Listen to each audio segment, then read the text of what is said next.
I thought it would be fun to go ahead and set up my camera as I painted this particular painting. You can see I'd already gotten a rough sketch in. And right now I'm just massing in simple shapes. These are going to be pink roses, and I'm using pure alizarin crimson that's been thinned down quite a bit with Gamsol. These are little plums. So I've got alizarin and raw umber in my mix right there. When I'm starting, I'm just really trying to just simplify shapes, values. This is a little copper vessel, so I'm using transparent oxide or transparent earth red and French ultramarine for that dark. And this is transparent earth red with some cad orange, I believe, in it, maybe a little bit of yellow ochre. I've set the speed at 200%, so I paint fast, but maybe not quite this fast. So the top part of that little vessel and the bottom part is actually brass. So I'm using raw umber and some yellow ochre to create that color. And these are where the leaves are. And you can see again how roughly I just kind of mass things in right now. I really have an aversion to a very strong defined, sketch or a pattern line that I have to follow. I just love the freedom of these fast starts like this. This is a little, a brass bowl that I'm so enjoying painting lately. I've been painting a lot in my paintings. I'm using various mixtures of raw umber, yellow ochre, a little bit of transparent earth red, maybe even a little bit of white and cad yellow in the lighter areas. When I set up my still lifes, I usually have a turquoise cloth off to the right that creates some beautiful reflected color. And so that green that you saw me put in the left side of that little bowl, the brass bowl, or plate is where that's from. This is just a little brass pedestal that was mainly all in shadow. So you can see this, the still life set up there that I'm painting from.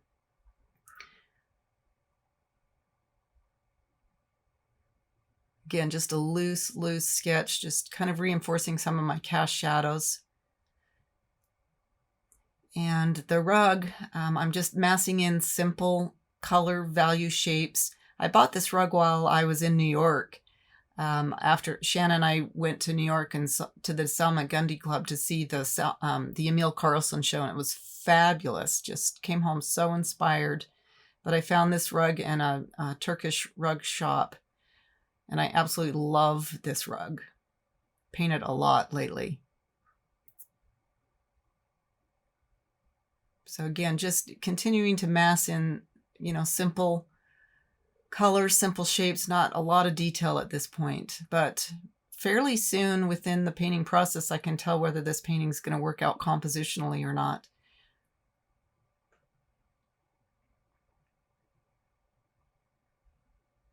So I'm taking a fan brush here and just kind of knocking down all the ridges. I don't like really hard edges at this point in the painting, so I'm just knocking everything down. The background, I use black, ivory black, yellow ochre. I probably added a little bit of the transparent earth red, maybe a little bit of alizarin. I use this mixture a lot. And depending on how much black or ochre would make more green, more black and alizarin is going to make more of a burgundy color. More alizarin and ochre will make more of a brownish color. So I use this color a lot. It's a nice grade color. You can also see the color of my studio wall behind the canvas there off to the right. So I'm trying to get close to that color. It's a real dark gray green. I'm using a bristle brush. Back to the fan brush, kind of knocking things down. But for the most part right now, I've just been using a bristle. It's a synthetic bristle that I've been using. It's the 1AT series in the Royal brush manufacturing, but any bristle brush would do. It's a synthetic bristle. So here I'm just taking a paper towel and I'm kind of wiping out where I see some of the strong lights in my roses. This kind of starts to give me a value pattern. Very simple light and shadow pattern. So I'm starting out, this particular rose is almost all in light. I'm using white and alizarin, plus maybe a tiny bit of yellow. More white in that particular mix there, but you can see how simply I'm just massing in these shapes. It's not a lot of detail right now. It's really important when you start painting and developing form, especially in flowers, that you really kind of create the form first and then start to add in details of little petals. So you can see the image there, how much in light that particular rose is.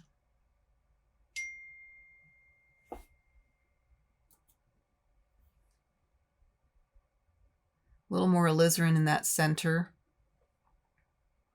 So these outer leaves down there are a little bit more in shadow, and they're also not quite as chromatic. So I added a bit of green to my alizarin mix to gray it a bit.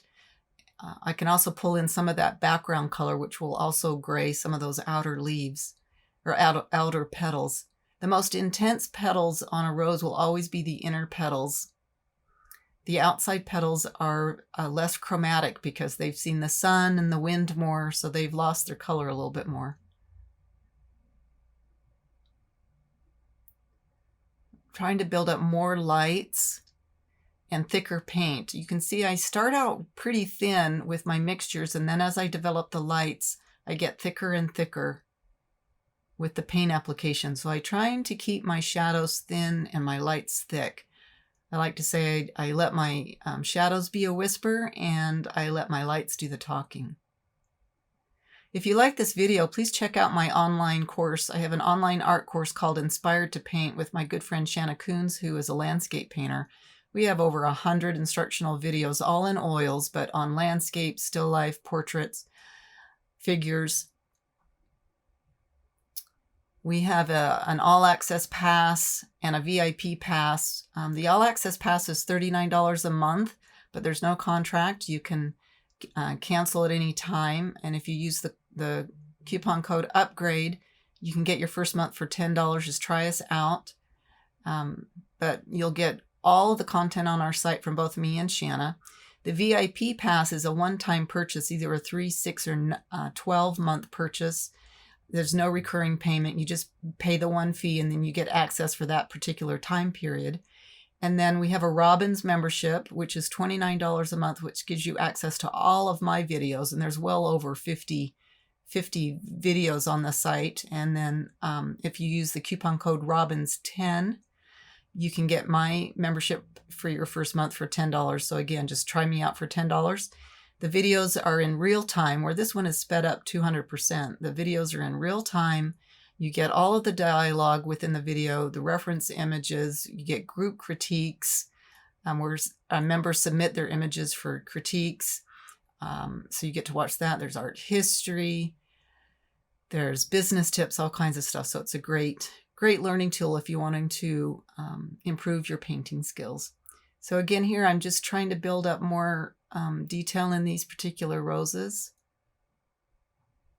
I'm using here, this is a synthetic flat brush. It's the Sable Tech line that I use. I also sell these on the Inspired to Paint website. Just go to inspiredtopaint.com and click on the shop and you can see the brushes that I sell.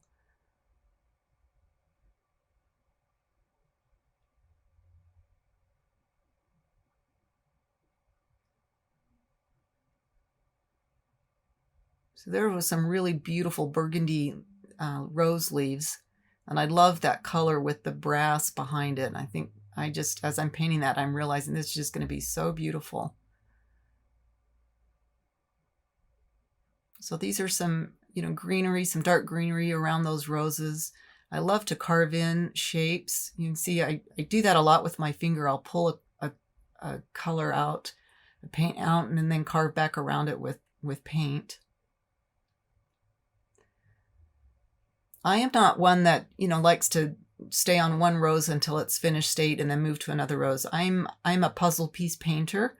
I put some, pieces together on this rose, on that rose. I'll go back to some leaves, maybe the brass plate. I'll do the copper. I'll work on the rug a little bit and then go back to roses. So I'm developing the whole painting at once.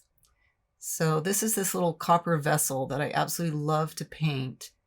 I'm using probably transparent earth red, cadmium orange, probably some yellow ochre in there.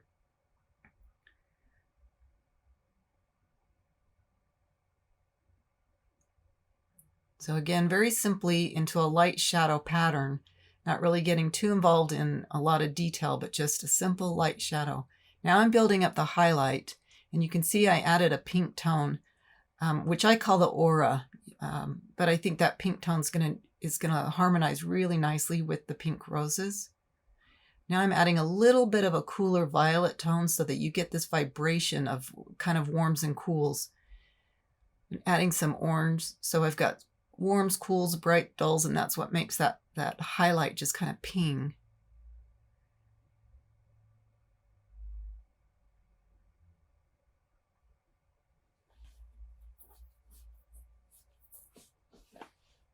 Back to my fan brush. So again, you know, especially in the shadowy areas, I'll take the fan brush and knock those ridges down because I want those shadows to be really thin. This is where I'm trying to put in that little reflected color for my turquoise cloth.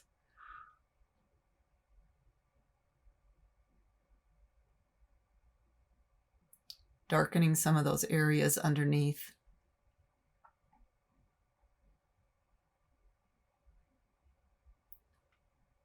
So these are these little plums that I got at our local farmer's market.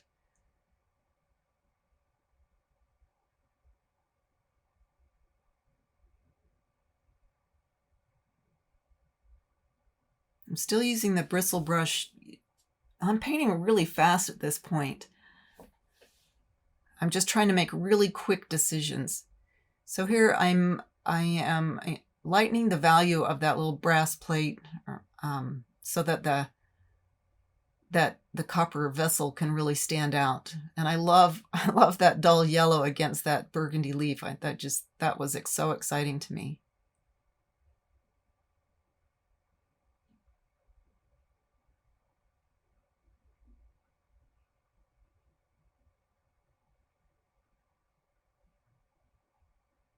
I'm trying to build up the highlight right on the ridge.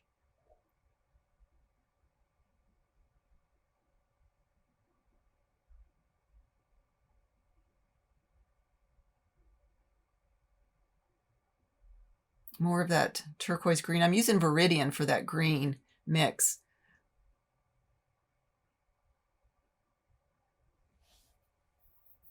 So there again, there you see the setup, and you can kind of see that green in the brass bowl there, that reflected color.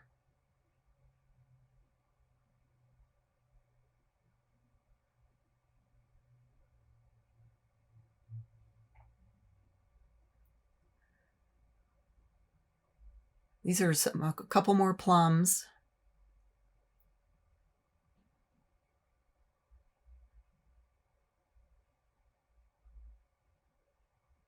Trying to build more form on that little copper vessel. This is actually an Indian temple water holder. I found it at an antique store. I absolutely love it.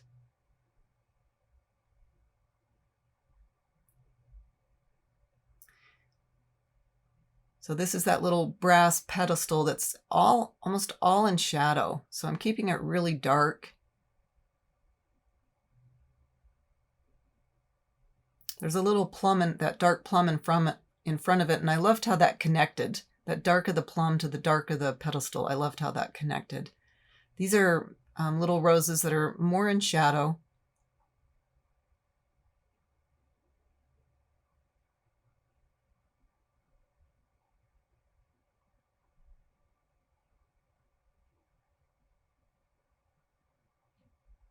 You can see how much I jump around, probably due to my ADD. I think most artists have some ADD. These are just leaves. They're just shapes. I'm just trying to build up, you know, some interesting shapes. The highlights on the plums.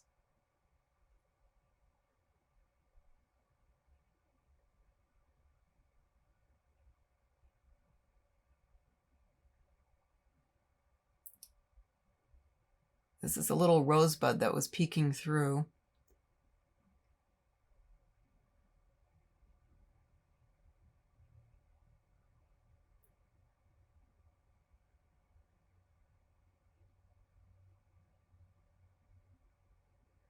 Putting a little bit of light on that pedestal, but not nearly as much value change or, you know, highlight as the copper vessel.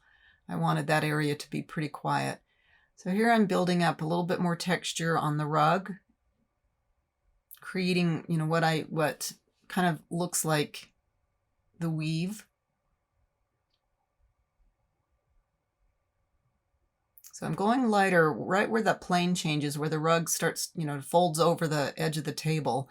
I'm lightening that. These are just cast shadows.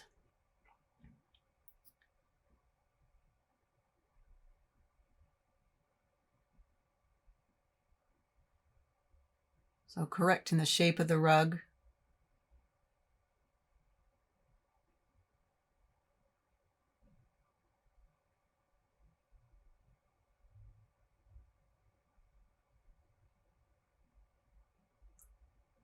So the same thing with the red area. I'm trying to lighten that area as it falls over the table so you can really get a sense of it rolling over the edge.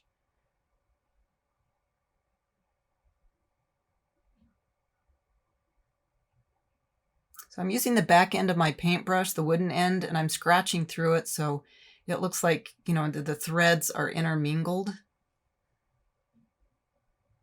And back to the fan brush, just kind of calming down those scratch marks. So I'm doing the background again here.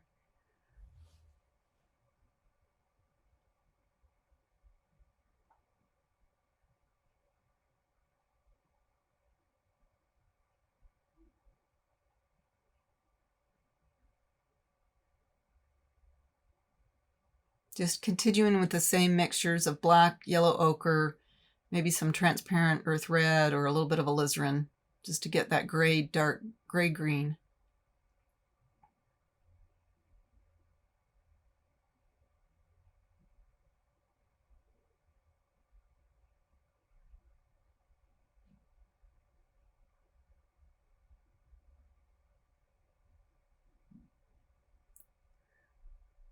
I bet at this point I've probably only painted about maybe a little more than an hour,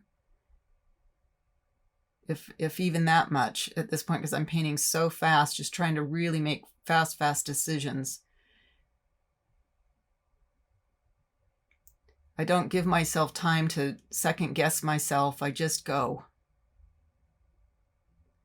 And then at the end, when I've got this, this real nice block in stage, then I'll slow down. But I find that I make better decisions when I'm just painting more intuitively rather than analytically.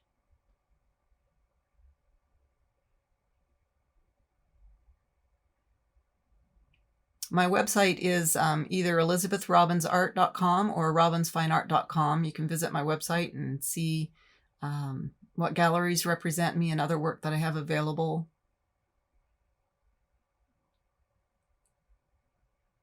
But if you're finding this helpful and inspirational, I would love for you to join us at inspiredtopaint.com. These are some leaves. So I've changed back to my flat brush, the Sabletech flat brush.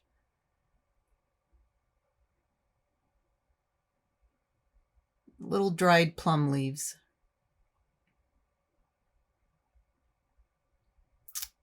Growing up, we had several plum trees in our yard, and they were the sweetest plums. So every time I paint plums, it brings me back to my childhood.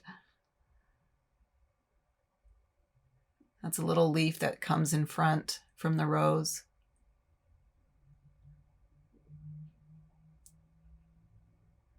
Some more leaves that go in front of the black brass plate.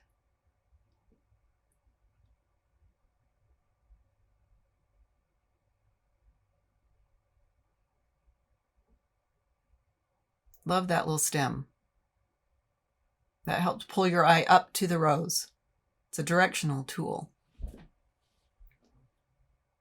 Cast shadows from the leaves.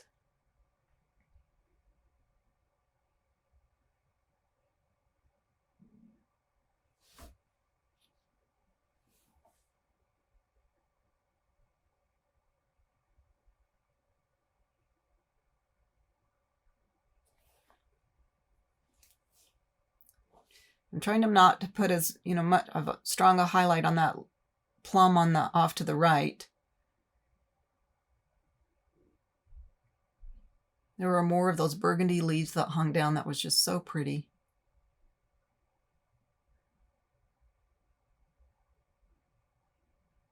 So here I'm just trying to kind of calm down the background from all the brush work that you see from that was created from the bristle brush.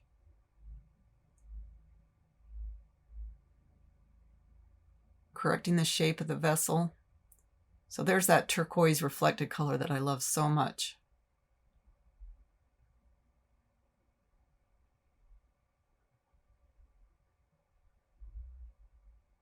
Trying to create more interesting shapes.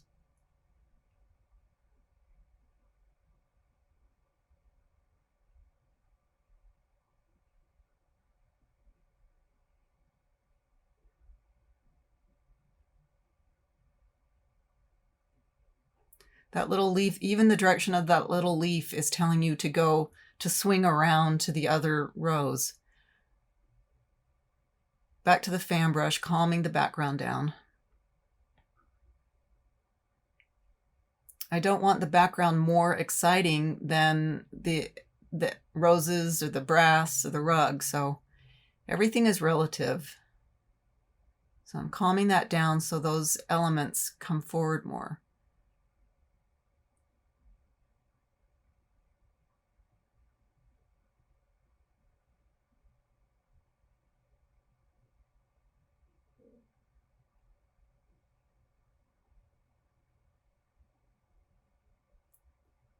So I'm lightening the yellow part of that rug.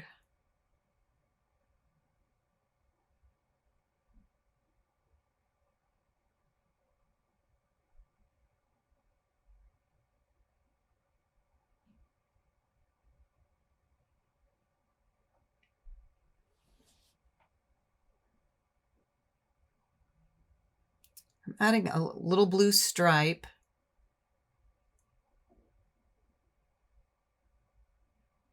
That was in the rug. So starting to create a little bit more detail in the rug. Getting that value darker as it moves down off the canvas.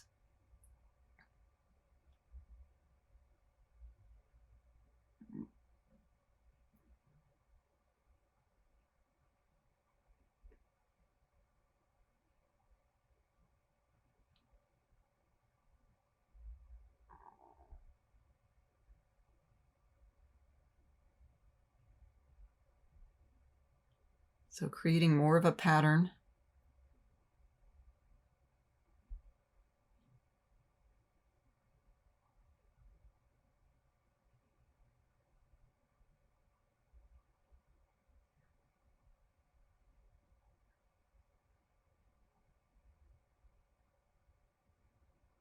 Scratching through with the wooden handle again. So again, it looks like those fibers are intermingling. I don't want a lot of hard edges on the rug because that's going to take away from the roses.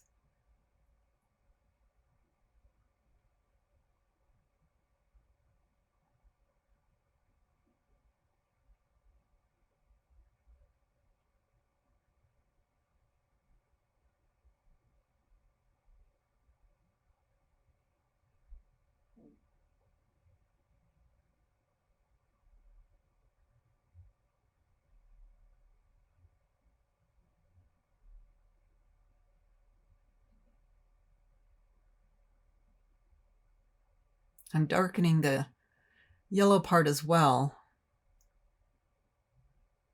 so it keeps your eye above.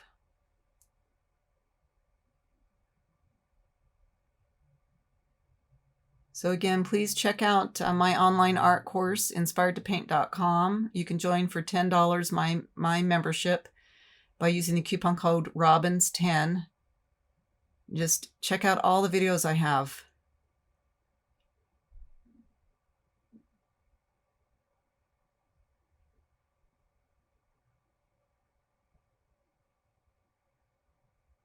Going back to the copper vessel. So at this point, I've been painting for a couple hours, and although I don't consider the painting done, it's got a really great start. And this is where then I'll take a break and come back a couple hours later, or maybe even the next day, and build on top of it. So I hope you enjoyed that, and I hope you were inspired to paint. Thanks for watching.